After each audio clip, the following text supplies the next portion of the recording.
بسم اللہ الرحمن الرحیم۔ السلام علیکم دوستو، کسی ملک کی معیشت کی ترقی میں اس ملک کے لیڈر کا ایک امپورٹنٹ رول ہوتا ہے۔ اگر سربراہ مملکت زبان اور وعدے کا پاسدار ہو تو پھر عوام چھوٹے چھوٹے مسائل کو سامنے رکھ کر نہ تو سڑکیں بلاک کر سکتی ہے اور نہ قتل و غارت اور فسادات۔ لیکن اگر لیڈر عوام کے مسائل کو اپنے مسائل نہ جانے تو پھر لوگ مجبور ہو کر ایسے کام کر گزرتے ہیں۔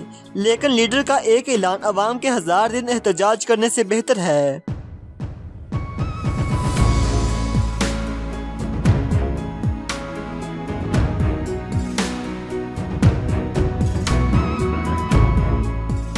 دوستو، مسلمانوں پر جب کبھی بھی مشکل وقت آ پہنچا تو تب ہی اللہ کی طرف سے ایسے بہادر سامنے آئے جنہوں نے اپنی ایمان، بہادری اور شجاعت سے تاریخ رقم کر دی۔ سن 1299 عیسوی میں مسلمانوں کی سب سے بڑی حکومت وجود میں آئی جو تقریباً 6 صدیاں قائم رہی۔ یہ تو قدرت کا قانون ہے کہ ہر بنی ہوئی چیز کو زوال آتا ہے۔ اسی طرح 600 سال تک مسلمانوں پر حکومت کرنے والی سلطنت عثمانیہ کے آخر کار 1923 میں اپنے ہی لوگوں کی غداری، مسلمانوں کی غفلت اور عیاش لیڈروں کی وجہ سے زوال کا شکار ہوئی اور یہ عظیم سلطنت چھوٹے چھوٹے حصوں میں تقسیم ہو کر رہ گئی۔ دوستو، اسی عظیم سلطنت کو 24 جولائی 1923 عیسوی میں سوئٹزرلینڈ کے اندر معاہدہ لوزان کے ذریعے 100 سال کے لیے زبردستی باندھ دیا گیا اور مختلف پابندیاں عائد کر دی گئی۔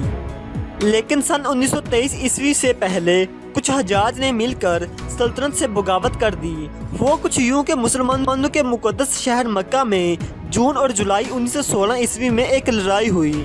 10 جون کو شریف مکہ جو قبیلہ بنو ہاشم کا رہنما تھا، اس نے سلطنت عثمانیہ کے خلاف بغاوت شروع کر دی۔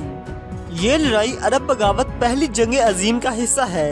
پہلے تو انگریزوں کو ترکوں کے خلاف کوئی کامیابی نہیں مل پا رہی تھی، لیکن بعد میں ایک جاسوس نے لارنس آف عربیہ کے ساتھ مل کر ترکوں کے خلاف بغاوت کر دی اور اسی طرح ترکوں کو شکست ہوئی اور سعودی عربیہ وجود میں آیا۔ سب سے پہلے جس ملک کے سعودی عربیہ کو تسلیم کیا وہ تھا روس۔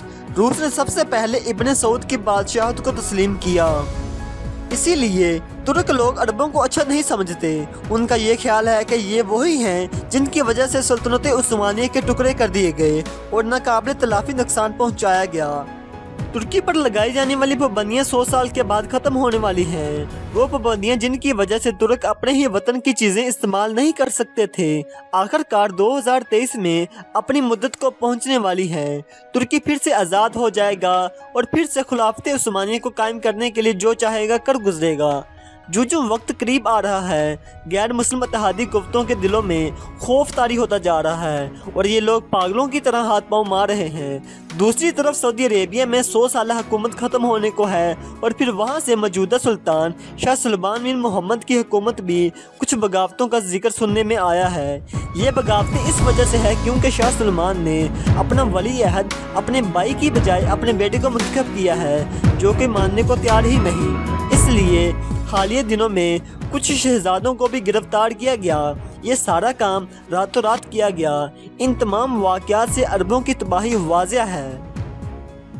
آج سعودی عربیہ کسی بھی مسلم ملک کی مدد کرنے کو تیار ہی نہیں۔ آپ نے عراق، شام، فلسطین، برما، کشمیر کے حالات تو دیکھے ہی ہیں۔ ظالم لوگ خون کی ہولی کھیل رہے ہیں اور پھر بھی مسلمانوں کو ہی دہشت گرد قرار دیا جاتا ہے۔ لیکن سعودی عربیہ سے آج تک مسلمانوں کے لیے کوئی بھی بیان سامنے نہیں آیا۔ یہ بات تو واضح ہے کہ سعودی عربیہ پر اب غیر مسلم حکومتوں کا مکمل کنٹرول حاصل ہے۔ ترکی کے موجودہ صدر جناب رجب طیب اردگان نے گزشتہ 17-18 سالوں میں ترکی کے لوگوں کے دلوں میں گڑ کر لیا ہے اور ایسے کام کیے ہیں جو خلافت عثمانیہ کو دوبارہ قائم کرنے کے لیے بہت ضروری تھے۔ انہوں نے اپنے وطن کی اکانومی کو 100 سالہ پابندیاں لگنے کے باوجود پورے یورپ کی سب سے فاسٹسٹ گروئنگ اکانومی بنایا ہے۔